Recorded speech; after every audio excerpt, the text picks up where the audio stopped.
I'm a young investor who has generated over $40,000 investing in the stock market in a short amount of time. But there are three mistakes that I wish I didn't make throughout this journey. The first mistake is going to be chasing investments. When you chase investments throughout this journey and you watch your favorite stocks and favorite crypto run up to all-time highs, and since you don't want to miss the train, you're still buying in at the top.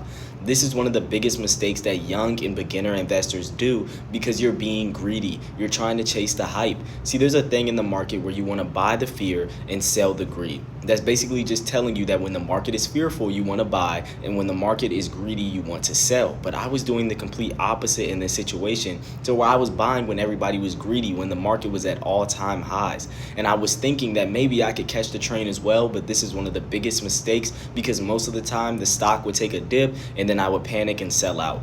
That's one of the biggest mistakes that I wish I was able to avoid.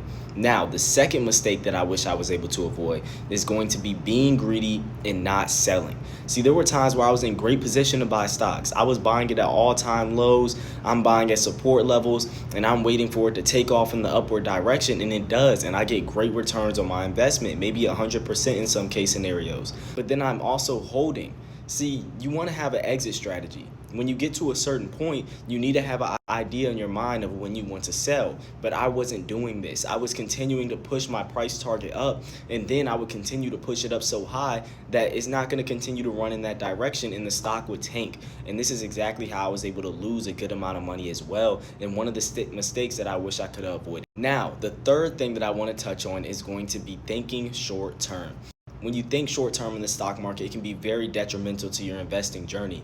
Just from the simple perspective that you're always thinking about day trading, futures, and all of these other quick money ideas. And I'm not saying anything is wrong with them, but they should be viewed as a way to bring in income that you are then going to put into your long-term investments. Because your long-term investments are going to be your basket, your financial haven that you're going to sit on when it comes for retirement. And this is what's really going to set you up to be wealthy and really secure your financial future for you and your family.